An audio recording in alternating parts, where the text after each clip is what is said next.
Bismillahirrahmanirrahim. Kita masuk pada bab yang ke-29, bicara tentang ilmu nujum ataupun astrologi.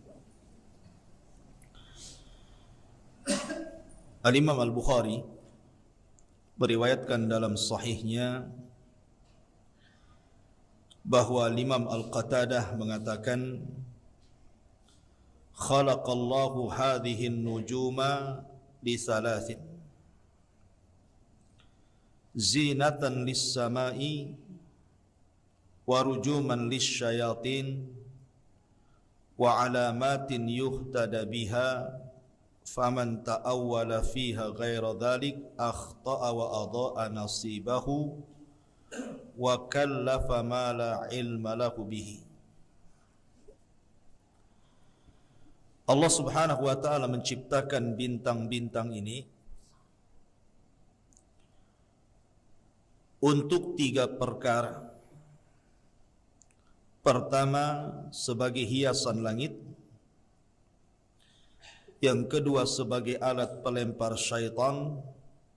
Dan yang ketiga, sebagai tanda-tanda arah dan yang semacamnya.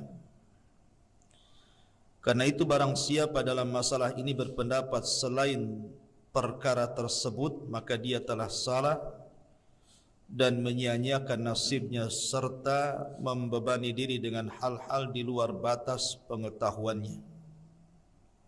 Taib. Diletakkan bab ini oleh pengarang tentang bab maja'a fi tanjim, bab yang datang dari Al-Quran dan Sunnah tentang hukum ilmu nujum. Karena ilmu nujum ini terbagi menjadi 2 hukum, makanya pengarang tidak menyebutkan hukumnya di sini. Biasanya kalau memang termasuk syirik, pengarang kitab ini selalu mengatakan minasyirki, termasuk kesyirikan ini dan itu. Tetapi di sini tidak disebutkan hukum dalam babnya, cuman maja'a fi tanjim, apa-apa yang datang dari Al-Quran dan Sunnah yang bicara tentang ilmu nujum. Karena ilmu nujum ada 2 jenis. Ada ilmu nujum yang diperbolehkan, ada ilmu nujum yang tidak dibolehkan, bahkan sampai kepada kesyirikan, mengeluarkan pelakunya dari Islam ataupun hanya sekedar syirik kecil. Adapun yang dibolehkan, kalau ilmu nujum itu dibawa kepada ilmu tasyir. Ilmu tasyir artinya dengan perjalanan bintang di langit itu digunakan sebagai alat-alat untuk umpamanya seperti yang dalam hadis ini, untuk petunjuk arah, untuk kompas, karena zaman dulu kan tidak ada kompas seperti di zaman sekarang, belum ada Google Map. Sehingga mereka, kalau khususnya para nelayan, kalau ingin berangkat dan pulang itu, mereka menandai lewat bintang supaya tidak tersesat. Ya. Ataupun mungkin untuk waktu salat, ya. Waktu-waktu penentuan adanya masuk Ramadan atau belum, masuk Idul Fitri atau belum, maka ini sangat bermanfaat. Bahkan terkadang ma la yatimul wajib illa bihi fahuwa wajib. Ada kaidah fikih mengatakan tidak sempurna sebuah kewajiban kecuali dengan mengerjakan perkara itu. Terkadang mengerjakan perkara itu jadi wajib, seperti menentukan hilal, melihat bintang atau bulan apakah besok masuk Ramadan atau tidak. Kalau tidak melihat, kita tidak tahu besok Ramadan atau tidak. Maka terkadang melihat itu menjadi sebuah anjuran. Tetapi bukan itu fokus yang kita pelajari. Kalau itu boleh, seperti yang dilakukan oleh BMKG dan yang sejenisnya, badan-badan yang bicara tentang cuaca. Tapi yang dimaksud di sini adalah ilmu nujum yang tidak boleh. Dan itu dibawa kepada ilmu taksir. Ilmu taksir dengan tasyir beda. Kalau tasyir perjalanan bintang. Kalau taksir itu pengaruh bintang. Jadi orang-orang jahiliyah itu, mereka meyakini bintang itu memiliki pengaruh. Seperti umpamanya, membawa kepada kebaikan atau keburukan terkadang ditentukan oleh bintang. Seperti keyakinan orang jahiliyah apabila terjadi gerhana. Orang jahiliyah menganggap apabila terjadi gerhana bulan ataupun matahari, mereka meyakini akan ada peristiwa buruk, peristiwa yang mendatangkan keburukan, atau peristiwa yang menjadikan orang-orang yang dianggap hebat menurut mereka akan meninggal atau mungkin akan lahir. Lah kebetulan ketika terjadi gerhana itu, wafatlah salah satu putra Rasulullah namanya Ibrahim. Sehingga sebagian para sahabat masih terpengaruh dengan tradisi jahiliyah. Maka Nabi SAW berceramah dan mengatakan sesungguhnya bulan dan juga matahari tidak mungkin keduanya terjadi gerhana karena hidupnya seseorang atau wafatnya seseorang. Tapi keduanya digerhanakan itu sebagai tanda-tanda kebesaran Allah yang Allah munculkan untuk disaksikan manusia agar manusia takut. Sehingga mereka salat, zikir, bersedekah dan begitu seterusnya. Maka dari situ Rasul mematahkan keyakinan orang-orang jahiliyah. Tidak ada masalah dengan bintang yang di langit itu. Karena Allah Subhanahu wa taala ciptakan mereka itu untuk 3 perkara. Pertama, untuk menghiasi langit. Kalau langit tidak ada bintang, tidak ada indah. Tidak akan indah langit tanpa bintang itu. Makanya terkadang orang membuat lampu-lampu gitu kan, karena meniru langit, biar indah gitu ya. Tetapi tentu kuasa Allah jauh lebih indah dibandingkan manusia. Maka langit itu menjadi indah karena bintang. Kemudian yang kedua, sebagai pelempar syaitan. Makanya Allah Subhanahu wa taala berfirman, syuhuban lisyayatin. Bintang itu terkadang digunakan untuk melempar syaitan. Karena di zaman jahiliyah, syaitan-syaitan itu naik ke langit. Kemudian di langit punya maqaida lisam'i, pos-pos yang memang digunakan untuk mencuri dengar. Maka ketika diutusnya Nabi SAW, kemudian Allah fungsikan bintang itu melempari syaitan yang berusaha mencuri dengar wahyu, untuk supaya tidak tercampur mana wahyu, mana kalam syaitan. Maka tidak ada satupun yang mampu naik ke langit ketika itu. Baru setelah wafatnya Rasulullah, naik lagi dia sampai hari ini. Makanya kemudian tersebar lagi dunia perdukunan, ya, yang dulu pernah tersebar di zaman jahiliyah, tapi kemudian sempat padam ketika diutusnya Rasulullah, kemudian hidup lagi sejak wafatnya Rasul sampai hari ini semakin merebak.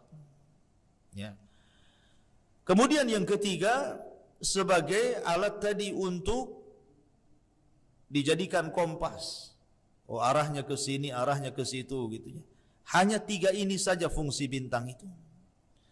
Maka barang siapa yang memfungsikan bintang selain daripada 3 perkara, makanya kata Al-Qatadah, faman ta'awwala fiha ghaira dhalik akhta'a wa adha'a nasibahu wa kallafa ma la ilma lahu bihi.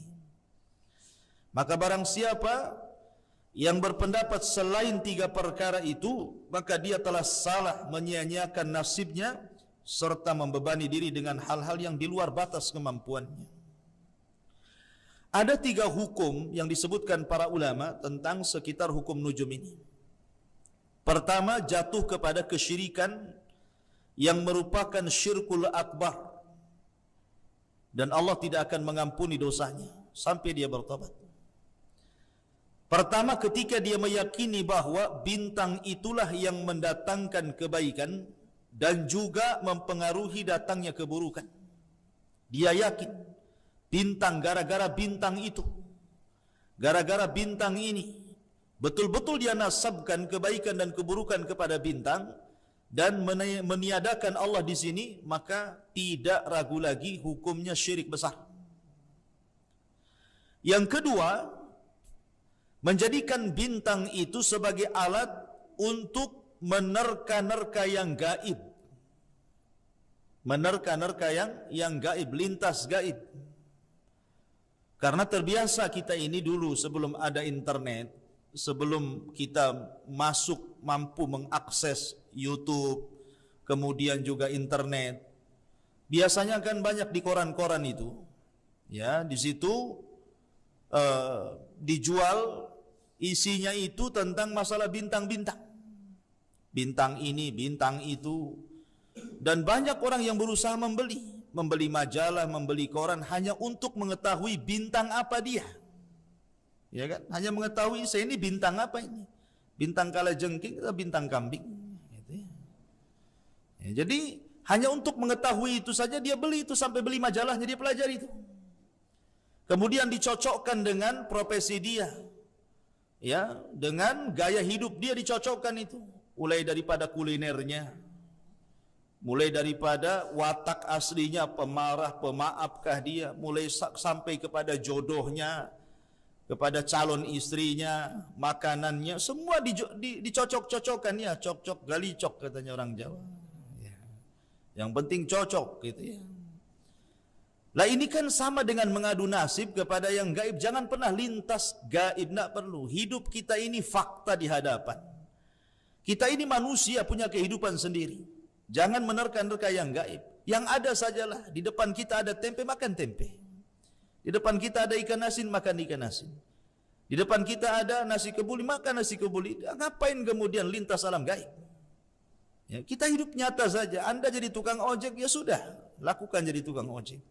Anda jadi pembantu rumah tangga, ya sudah, bekerja dengan baik. Anda jadi pekerja, manajer, owner, sudah bekerja saja secara profesional. Kenapa kemudian harus menerka-nerka nasib?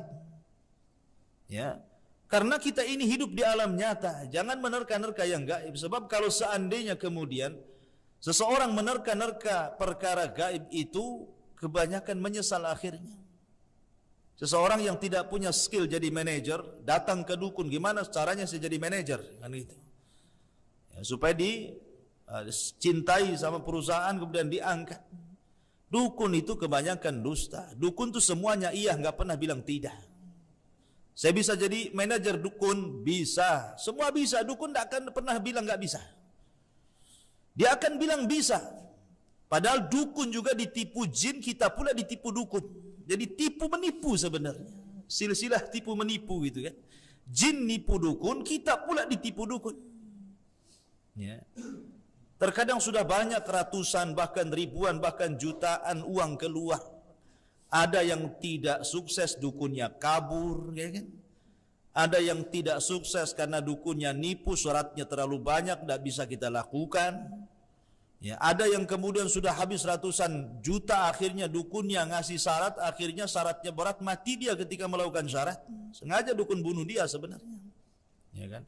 Jadi dari sekian ramalan tukang dukun ini, ahli nujum ini, ya kan?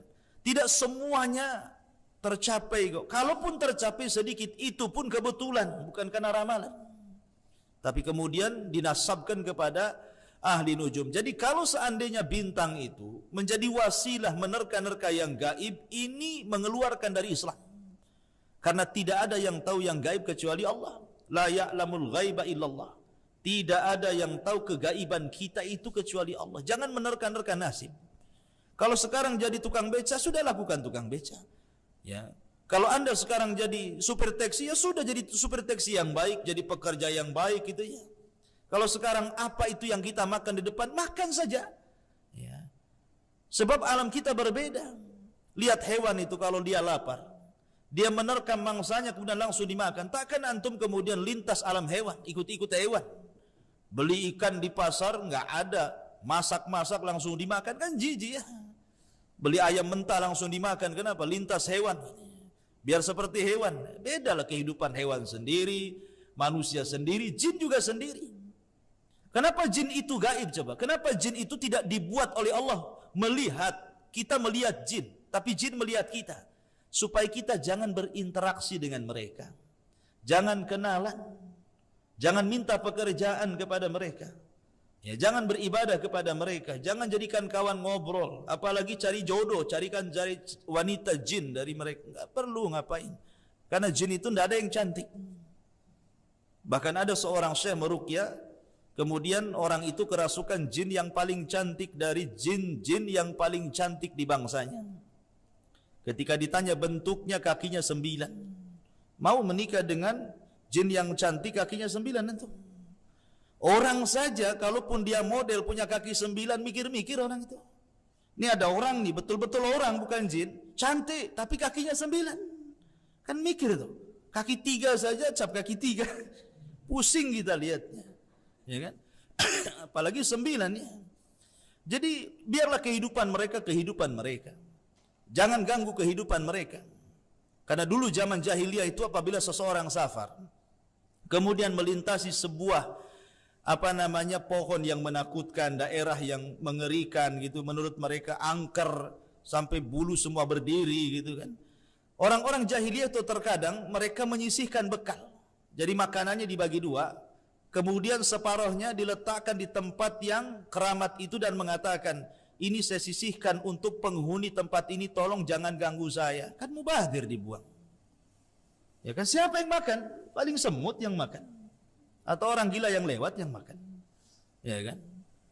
Sebenarnya di tempat itu kan gak ada masalah. Kalaupun Anda duduk di situ, baring di situ, asal berani saja, mereka juga takut gitu ya. Tapi kalau Anda takut, mereka yang berani, karena mereka itu yukhawifu ibadah. Memang tugasnya menakut-nakuti hambanya. Menakut-nakuti hamba Allah supaya takut. Kalau kita berani, mereka takut. Kalau kita yang takut, mereka yang berani kan itu ya. Jadi sekarang sebenarnya tes mental saja.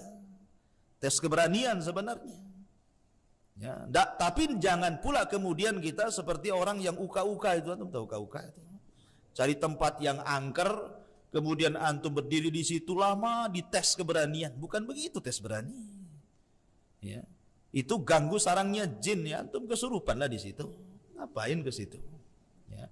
Jadi kalau seandainya bintang itu digunakan untuk wasilah seseorang itu mengetahui yang gaib, maka ini bisa keluar dari agama, bisa murtad. Ya, karena tidak ada yang tahu kegaiban kecuali Allah. Nabi saja, bahkan seluruh para nabi dan rasul diberikan ilmu tentang kegaiban itu hanya sedikit. Seperti Rasul ya bersabda kepada kita tentang apa yang akan berlaku di akhir zaman. Ya, akan berlaku keluar Dajjal, keluar Imam Mahdi, Ya'juj Ma'juj, dan yang itu kan perkara-perkara gaib. Tetapi karena Nabi SAW itu bicara dengan wahyu, bukan hawa nafsunya, yang ia bicarakan murni dari Allah Azza wa Jalla, ya kita yakin samina wa ata'na. Nah, kalau dukun siapa yang mewahyukan? Dia bukan Nabi. Ya jin setan yang mewahyukan, sehingga yang keluar hanya dusta dan dusta saja. Ini hukum yang kedua, kalau bintang digunakan untuk seseorang itu akhirnya mengaku yang gaib, bisa keluar dari agama. Kemudian yang ketiga, kalau ilmu perbintangan itu hanya sekedar menasabkan saja sebab terjadinya keburukan, sebab terjadinya kebaikan itu, saya yakin Allah yang buat. Ada buruk, ada baik, itu Allah. Cuma sebabnya lewat bintang. Maka kalau seandainya dia menjadikan sebab yang bukan sebab, ini tidak sampai kepada keluar dari Islam ataupun tidak sampai kepada syirik besar.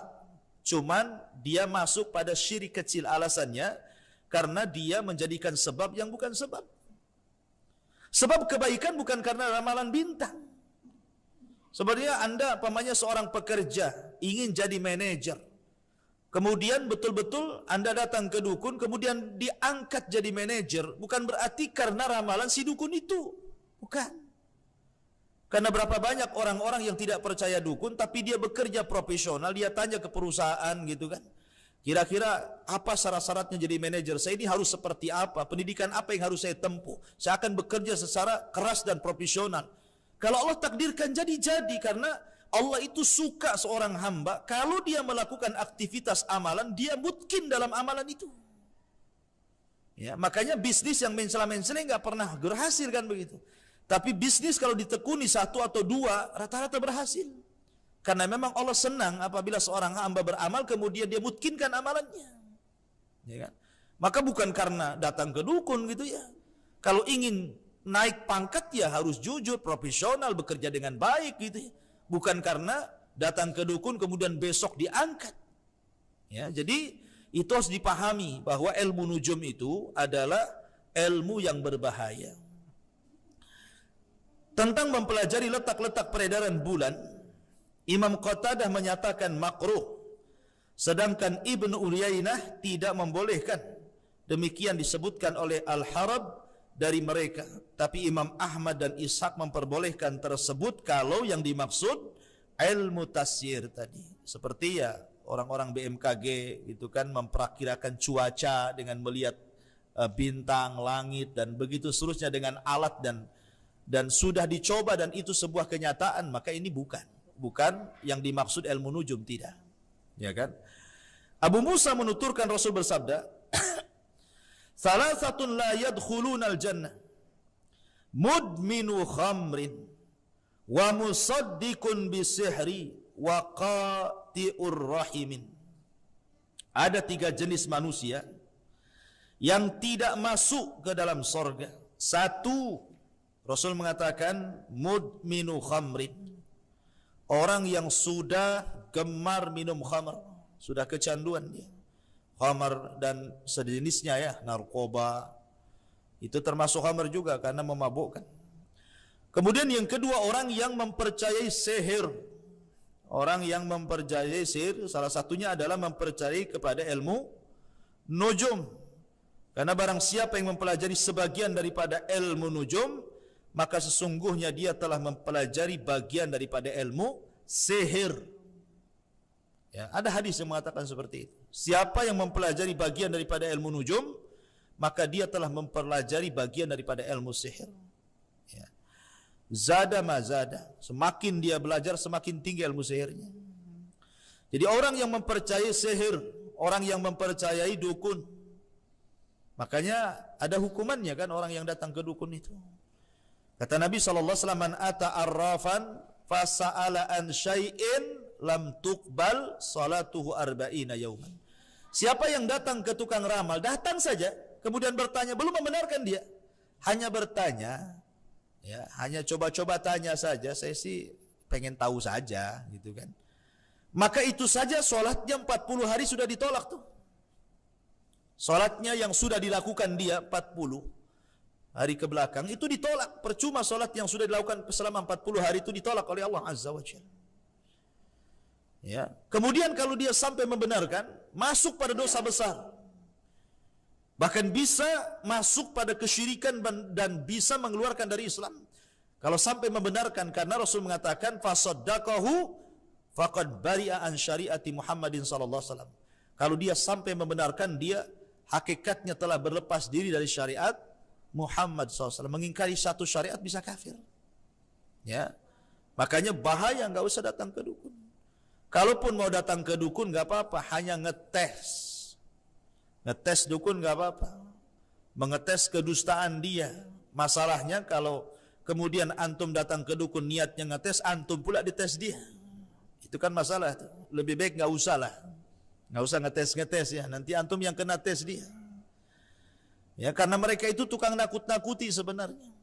Nakut-nakuti mau nyihir, nakut-nakuti mau nyakiti, nakut-nakuti mau membahayakan. Tidak akan terjadi satu dunia tukang sihir berkumpul untuk nyakiti antum kalau tidak ditulis di Lauhil Mahfuz, nggak akan terjadi. Ya, nggak akan terjadi. Ya. Tetapi walaupun satu dunia menolong antum dari sihir yang sudah dilancarkan kepada antum, kalau sudah di Lauhil Mahfuz memang antum kena sihir, kena. Memang begitulah takdir. Apa yang Allah kehendaki terjadi, apa yang Allah tidak kehendaki enggak mungkin terjadi. Itu ilmu takdir yang paling rendah itu. Cukup itu. Ya. Maka di sini ikhwatu fiddin bahwa ilmu perbintangan ini adalah ilmu yang paling bahaya. Apalagi sekarang sudah dunianya, dunia internet, ngakses tentang ilmu-ilmu seperti itu lebih mudah. Dan masih ada saja orang-orang yang kemudian mengadu nasib dengan bintang, kan begitu. Orang-orang anak-anak muda yang cari jodoh gitu kan, supaya jangan salah cari jodoh, sudah dapat lah gitu kan. Pacar, kemudian ditanya, pacarmu bintang apa? Oh bintang ini. Kemudian ditengok, oh nampaknya nggak cocok, masalahnya bintang ini cerewet dia nanti. Nggak jadi. Oh ini bintang ini nampaknya baik ini, tapi jelek, nggak apa-apa baik katanya.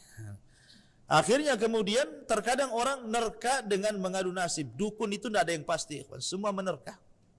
Makanya dukun bertanya. Sebenarnya kalau dia yakin ngapain bertanya coba kan? Ditanyanya kita masalahnya apa katanya. Dia kan nerka juga tuh.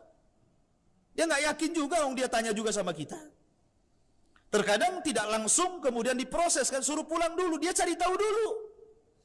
Pulang dulu nanti besok datang lagi katanya. Dia sendiri cari-cari tahu dulu tentang orang yang datang kepada dia. Loh, kalau dia nerka-nerka, lo ngapain antum datang ke nerka-nerka? Hadapi saja hidup itu yang pasti-pasti, nggak usah nerka. Ya, sekarang bekerja apa ya sudah tekuni, sekarang makan apa yang sudah makan. Ya hobi apa antum ya sudah itu tekuni hobinya, kan begitu. Itu kita ini senang manusia itu, tidak perlu lintas-lintas binatang, lintas alam gaib, tidak perlu. Sampai-sampai mau ada yang mau mengerahkan kalau Cina sampai menyerang Indonesia, maka 500 juta kan ya. Kami lintas alam gaib siap untuk mempertahankan NKRI. Ada nggak tuh? Gimana ceritanya? Dikiranya Cina tak punya dukun juga kali ya. Gitu. Cina juga hantunya lebih ngeri. Hantunya jalannya anjrit-anjrit kan. Kita hantu miskin bergelantungan pula di pohon-pohon. Ya, sundel bolong. Nah, ngapain mau ngerahkan pasukan alam gaib coba? Itu nggak ada kerjaan gitu. Ma'asyiral muslimin yang dimuliakan Allah Azza wa Jalla, kita ini orang beragama, yakin dengan Allah, yakin dengan Allah. Soal perang itu juga urusan Allah, sudah ditulis Lauhil Mahfuz. Terjadi perang ataupun tidak, menang ataupun kalah, itu sudah ditulis. Cuman kan kita disuruh untuk upaya yang syar'i. Ya, sekarang coba, ini dukun-dukun ini siap mati. Siap mati untuk NKRI, bukan untuk Allah ya. Siap mati untuk NKRI. Dia bersumpah atas nama Allah. Sampai mengerahkan ilmu kebal lah gitu kan. Kebal peluru, kebal apa, kebal itu. Kalau Allah takdirkan meninggal. Kalau Allah takdirkan meninggal nih, anggap saja terjadi perang kemudian meninggal dunia. Apa kita katakan mati syahid? Mungkin mati syahid. Ya kan? Sebelum dia berangkat, dia interaksi dulu dengan jin. Dia menyembah jin dulu. Kemudian jin menolong dia dengan cara dibekali seperti itu. Justru jin itu kadang-kadang ketika berperang dicabut oleh jin ilmu kebalnya biar dia mati dalam kondisi syirik. Mau tahu dalilnya? Ya. Ketika perang Badar, yang ngompori orang-orang musyrik supaya berangkat ke Badar itu siapa? Iblis. Iblis itu mengompori orang-orang ini, orang-orang musyrik ini. Sudah, berangkat saja ke Badar, saya akan tolong kamu. Nanti akan ada kekuatan lain yang akan datang, kamu pasti menang. Nah, coba. Ketika berhadap-hadapan betul-betul musuh, kemudian tentara Rasulullah SAW didukung oleh 5.000 malaikat. Nih setan-setan ini, iblis-iblis, jin-jin yang jahat ini yang sudah memprovokasi, kabur dia dan mengatakan, inni bari'um minkum, inni ara ma la taraun, inni akhafullah katanya. Saya mau balik sajalah. Saya sudah tahu ini pasti kalian kalah, saya takut kepada Allah. Kabur dia ngacir. Disuruh perang akhirnya mati. Memang begitu. Awalnya jin janjikan sudah berangkat saja, nanti kamu ditembak kebal. Kamu dibacok tidak apa-apa. Ya, nanti dibakar pun kayak Ibrahim, dingin tuh apinya katanya. Gitu ya. Kalau udah berhadapan-hadapan jinnya kabur itu, sengaja biar mati dia, udah mati kafir. Tidak sempat bertobat. Ya kita hargai NKRI-nya lah kan begitu. Cuman kan cara syar'inya ini yang nggak ada, ngapain? Cara-cara yang tidak syar'i kemudian seperti itu. Karena kita ini orang Islam, punya Allah, Allahu maulana, Allah yang melindungi kita. Orang-orang kafir la maula lahum, tidak ada pelindung bagi mereka. Kita sering mendengar sejarah bangsa kita merdeka ini, coba. Hanya dengan babu runcing katanya bisa menang dengan kalimat takbir. Dan itu sudah jelas dalam sejarah kan itu. Pertolongan siapa? Allah. Bukan siapa-siapa, Allah yang menolong. Karena Allahu maulana, Allah pelindung kita. Masyurul muslimin yang dimuliakan Allah Azza wa Jalla, maka ilmu perbintangan ini bagian daripada ilmu perdukunan. Tidak perlu menerka-nerka nasib, serahkan nasib kepada Allah. Seorang muslim itu harus optimis, tidak boleh pesimis. Harus optimis. Memang begitu, harus optimis. Yang dihadapi, yang akan dihadapi, yang sedang dihadapi itu harus betul-betul optimis. Apa yang terjadi, terjadilah. Emangnya kenapa akan begitu? Hadapi. Ya. Tetapi bagaimanapun kita ini berusaha mencari sebab. Allah mengatakan faqul i'malu fasayarallahu amalakum wa rasuluh. Sudah kerjakan saja, nanti Allah dan Rasulnya akan melihat amalan kita. Nanti di akhirat Allah akan bertanya tentang amalan kita. Rasul akan melihat, oh ini umatnya, oh dia layak masuk ke telaga, minum di telaganya. Sudah, nggak usah nerka-nerka, yang ada saja. Nanti Allah akan melihat amalan kita. Mencari sebab berdoa, cari sebab tawakal, selesai. Ya kan? Sebenarnya simple hidup ini. Kita ini kan gak lama hidup ini. Kadang-kadang anehnya itu pejabat-pejabat yang sudah tua, yang mau pensiun datang ke dukun itu, yang sudah mau mati. Ya kan? Harusnya kan orang yang seperti ini tobat kepada Allah Azza wa Jalla. Sudahlah, sudah tua. Ya kan? Kuburan pun sudah manggil-manggil dia. Harusnya lebih banyak di masjid. Tak usah datang ke paranormal. Kata Imam Ibnu Hazm, "Falyalzam lisyuyukhi an yajlisa fi masajidillah." Maka seorang tua yang sudah tua itu, kata Imam Ibnu Hazm, layaknya itu sudah harus tinggal melazimkan di masjid. Orang-orang tua itu harus melazimkan di masjid. Sudahlah, nggak usah lagi sibuk-sibuk dengan dunia. Wariskan kepada anak-anak muda, generasi-generasi muda. Ya. Ma'asyiral muslimin yang dimuliakan Allah Azza wa Jalla, ini di antara bab ilmu nujum atau astrologi. Kemudian kandungan bab ini satu, hikmah penciptaan bintang-bintang sudah jelas. Bantahan terhadap orang yang berpendapat selain tersebut. Siapa yang mempelajari ilmu nujum maka dia telah mempelajari bagian daripada ilmu sihir. Ada perbedaan pendapat di antara para ulama dalam masalah mempelajari letak peredaran bintang ataupun bulan, dan tadi sudah saya sebutkan perbedaannya. Dan yang keempat, ancaman bagi orang yang mempercayai sesuatu sihir yang di antara jenisnya adalah ilmu nujum, walaupun dia mengetahui akan kebatilan. Karena dalam dunia perdukunan, biasanya dukun itu kan menjadikan alat untuk meramalkan berbagai macam. Ada menggunakan dengan pasir, dengan kerikil, terkadang dengan jari-jari manusia. Sinilah ininya tengok urat-uratnya. Kadang-kadang dari kepala ulir-ulirnya ada berapa gitu kan. Ini ulirnya ada 3, oh nanti kamu istrinya 3 katanya. Oh nggak ada ulir-ulirnya, wah ini kamu jomblo sampai kiamat katanya. Ini kan repot nih kalau kayak gini. Ya.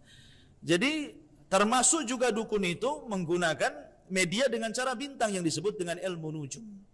Ya, jadi ada istilah-istilah perdukunan itu namanya kahin, itu yang paling rendah, arraf yang paling rendah, kemudian naik lagi ke kahin, naik lagi ke romal, naik lagi ke nujum, naik lagi ke sahir, dan itu yang paling kejam. Ya. Kalau arraf itu kan hanya sekedar meramal saja. Akan terjadi ini, terjadi itu. Nanti 2020 akan terjadi perang dunia ketiga. Ini sekarang sudah ada tanda-tandanya. Iran sudah perang sama Amerika, sudah mulai perang terbuka katanya. Mana ada sejarahnya Iran perang dengan Amerika? Hah? Mana ada? Dari dulu panas-panas tai ayam kan? Nggak ada juga perang. Ya karena ini terjadi, perang itu bukan di negaranya loh ya. Bukan Amerika kayak gempur Irak dalam perang Teruk kan gitu. Ini kan terjadi di luar daerah. Dalam situasi perang di Baghdad kan begitu. Mereka itu perang di luar areal mereka. Ya kalau Allah takdirkan perang ya mungkinlah terjadi. Tapi kan selama ini kan hanya gertak-gertak saja karena rebutan masalah minyak, masalah ekonomi, masalah apa. Itu menurut pakar ya, saya bukan pakar, saya melihat saja. Karena tidak ada terbukti. Bagaimana terbukti orang Syiah? Iran itu Syiah. Ya, dan mereka dekat dengan Yahudi. Ya kan? Kemudian itu menjadi pemicu sebagian orang meramal, nanti akan terjadi perang. Tidak. Perang aja belum terjadi, ya baru perang-perang kecil. Kemudian sudah diramalkan akan terjadi perang besar. Malhamatul Kubra. Armajundun. Wah, itu makin menakut-nakuti orang ini. Ya kan? Itu disebut arraf namanya, meramal sesuatu yang akan terjadi, memprediksi sesuatu yang belum terjadi. Itu disebut arraf namanya. Ya kan? Adapun kahin ini meramal sesuatu yang telah terjadi. Sesuatu yang telah terjadi sudah lewat waktunya. Mobil hilang, jam tangan hilang, dompet hilang, rumah kecurian. Sudah berlalu beberapa bulan, beberapa tahun. Kemudian datang ke dukun meramalkan, sebenarnya dompet saya di mana? Mobil yang dicuri itu di mana? Ya kan? Nyari orang yang hilang, nah, itu namanya kahin. Dia meramal sesuatu yang sudah terjadi. Ya. Ada romal. Romal itu menggunakan media tanah, media kerikil, kayak orang-orang yang di gurun pasir gitu ya, meramal lewat megang pasir, kemudian terjadi ramalan. Kemudian nujum ini ke bintang dia. Dia menjadikan bintang-bintang, dan ini yang menyebar di mana-mana. Yang menyebar, bahkan ditayangkan di televisi. Ya kan? Yang seperti ini justru ditayangkan di televisi, baik di dunia barat ataupun dunia timur gitu. Semua ditayangkan. Dan dulu pernah ya, di negara kita kan dulu waktu belum ada globalisasi media gitu kan, orang masih terkungkum dengan ajaran nenek moyang, itu masih yakin tuh dengan ilmu nujum itu. Sampai hampir di semua rumah itu ada majalah itu. Majalahnya dua. Ya, pertama majalah teka-teki silang. Yang kedua majalah nujum kan gitu ya. Dulu kan begitu ya, teka-teki silang, kemudian cari covernya wanita yang seksi gitu. Subhanallah. Ya zaman dulu ya. Atau novel-novel yang gak jelas gitu ya. Kemudian ada juga biasanya majalah-majalah dunia perbintangan, itu zaman jadul tuh. Ya, sekarang kan sudah modern ya, sudah mau ditinggalkan, ngapain? Cari majalah gambar itu langsung aja ngakses di YouTube ya, keluar semua. Nah, jadi perkara-perkara itu tinggalkan. Lah yang paling parah ilmu sihir atau sahir ini udah paling kejam dalam dunia perdukunan itu, yang paling kejam, yang paling jahat adalah tukang sihir. Karena tukang sihir bukan hanya membuat orang susah, membuat orang sakit, bahkan bisa orang mati, bisa dibunuh sama tukang sihir. Jadi memang kejam sekali. Wallahu alam. Taib ini yang bisa sampaikan. Sebelum saya tutup silakan. Kalau ada yang bertanya. Waalaikumsalam.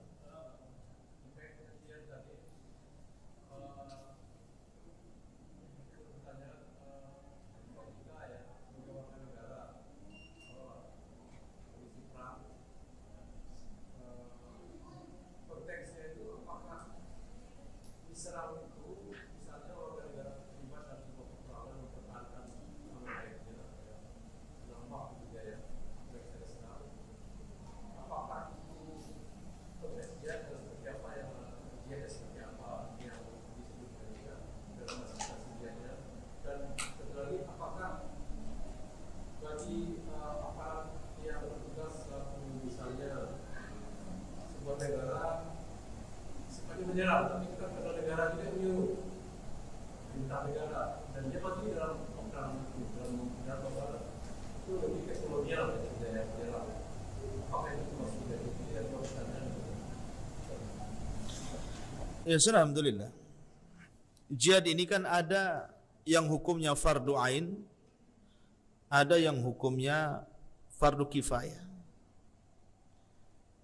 Coba bayangkan kalau sekarang pemerintah menghapuskan jihad di dalam buku-buku pendidikan. Karena itu membawa kepada paham radikal. kemudian hilanglah kalimat jihad. Kemudian keinginan jihad sudah tidak ada. Suatu ketika diserang, kira-kira apa yang terjadi? Apa namanya itu? Karena sudah tidak ada kalimat jihad. Akhirnya diganti dengan mempertahankan NKRI, kan begitu. Ya, intinya kan begitu, mempertahankan NKRI. Kenapa di zaman dulu orang siap mati dalam rangka jihad loh ya? Karena dia tahu mati syahid.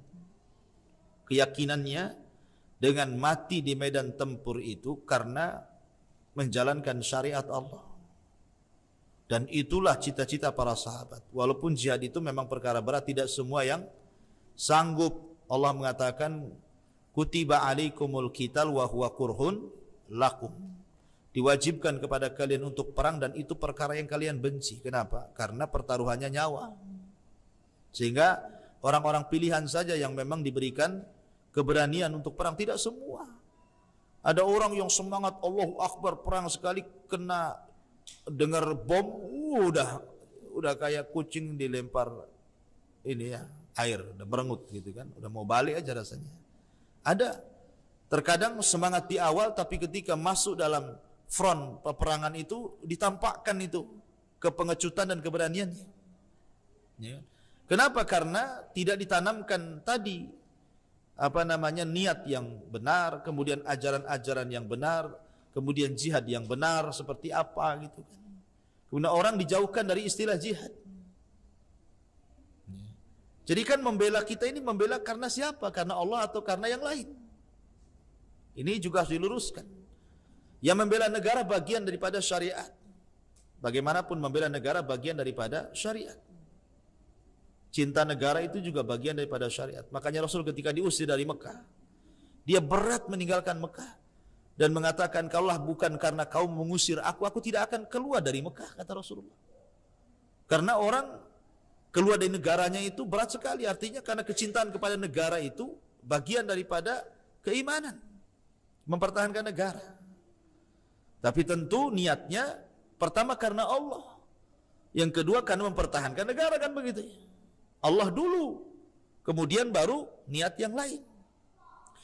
Lah konteks jihad itu fardu kifayah dan fardu ain. Kalau seandainya sekarang ini ya baru panas-panas seperti ini, ya ini belum fardu ain karena belum diserang. Baru fardu kifayah, biar negara mengutus orang-orang pilihan dari tentara-tentara terbaik, biar mereka yang menangani. Dan siapapun yang ditunjuk oleh negara untuk berangkat perang, maka tidak boleh seseorang menolak. Tidak boleh. Anda seorang tentara, kemudian Anda diperintah pemerintah, Anda ikut 1, 2, 3 berangkat, maka tidak boleh menolak. Karena itu sudah ditunjuk oleh negara. Ya, sifatnya fardu ain kalau yang seperti ini. Tapi kan tidak semua bergerak, karena apa? Belum terjadi serangan. Ya, biarlah mereka yang mengurus gitu kan. Karena siapa kita dengan mereka? Kita tidak ada senjata, tidak mungkin mereka bawa kapal perang, antum bawa pisau dapur. Mana bisa menang kan begitu? Ya kan? Pakai tulup, berapalah tulup itu ininya ya? Pakai kacang lagi, mana mati? Ya kan? Jadi biarlah mereka. Tapi kalau sudah diserang sebuah negara, mau tidak mau semua bangkit dan itulah disebut fardu ain. Kalau sudah negara diserang, betul-betul diserang, maka wajib bangkit dan itu sudah fardu ain. Ya, pakai bambu runcing, pakai pagar lah. Terserah mana yang bisa jadikan senjata, jadikan senjata. Karena kalau sudah di kondisi diserang, sudah tidak ada pilihan dijajah atau menang atau mati syahid, sudah. Ya kan, apa itu pilihannya? Memilih yang mana? Ya, sebab kalau dijajah masalah. Dalam dunia Islam kalau sampai dijajah negara kafir jadi budak kan begitu. Tapi dalam ajaran mereka ya kita ya mungkin kurang lebih juga kan begitu. Bahkan lebih sadis karena dunia perbudakan dalam Islam itu bukan sebagaimana yang dibayangkan orang-orang. Oh kalau jadi budak itu susah, diperintah, dipaksa kayak Musa, bukan. Budak dalam Islam itu dihormati, makanya Rasul sebelum meninggal mengatakan as-salatu salatu wa ma malakat aimanukum, salat dan jaga budak kalian. Makanya banyak orang yang tidak mau merdeka Karena belum tentu ketika dia jadi orang merdeka dia punya rumah, dia bisa makan, dia punya pakaian. Sehingga ada orang yang bertahan dalam perbudakan dalam Islam itu. Nggak mau dia kalau dimerdekakan, nggak mau. Karena kalau dimerdekakan dia sudah lepas sama majikannya, berarti dia harus cari kerja sendiri, cari rumah sendiri, cari makan sendiri, kan begitu. Sehingga ada orang yang nggak mau dimerdekakan, ada orang nangis. Bahkan ada seorang ulama, kalau nggak salah Imam Qatadah atau siapa, lupa saya. Ya, dia itu cacat orangnya, jadi cacat fisiknya, tapi otaknya tidak cacat. Tapi dia suka agama, akhirnya dimerdekakan, dia menangis. Ya, akhirnya dia tinggal di masjid, dengan kepiawaiannya dia belajar, dengan pendengarannya, akhirnya dia pun diberikan ilmu dan menjadi ulama dunia. Jadi jangan berpikir dunia perbudakan dalam Islam itu kayak Romusa, kayak Belanda, enggak. Jangan samakan. Budak itu dihargai kayak pembantu juga gitu ya. Dihargai, dikasih tempat yang layak, makanan yang layak. Nah, cuman dia harus bekerja kepada tuannya saja. Disuruh-suruh mau gitu. Tapi juga diberikan haknya bagi dia. Jadi enak sebenarnya karena juga masuk dalam keluarga gitu ya. Nah, cuman orang kadang-kadang menggambarkan perbudakan itu menyelisih HAM, hak asasi manusia dan begitu seterusnya. Padahal kalau melihat konteks perbudakan dalam Islam tidak sebagaimana yang dituduhkan. Tidak, Islam itu sangat menghormati, indah, ya kan? Jadi konteksnya fardu kifayah kalau memang diserang, kalau belum diserang itu bukan urusan kita, itu urusan negara. Kita kan hanya bisa berdoa saja jangan sampai perang, karena bagaimanapun nikmat aman itu jauh lebih baik dibandingkan perang. Karena ada orang yang sok-sokan di YouTube itu komentar, perang aja lah perang katanya. Dia nggak tahu kalau habis perang dia susah. Perang aja perang, Allahu Akbar, takbir, sok takbir pula. Sekali dia diserang, ya kan, baru dia tahu bapaknya meninggal, orang tuanya meninggal, anaknya meninggal, rumahnya hancur, baru dia tahu susahnya hidup di negeri konflik itu. Ingat, keamanan itu nikmat, jangan berdoa perang, perang aja perang. Kalau perlu Imam Mahdi muncul sekarang. Jauh kali bicara, Cina mau nyerang Indonesia, Imam Mahdi suruh datang ke Indonesia.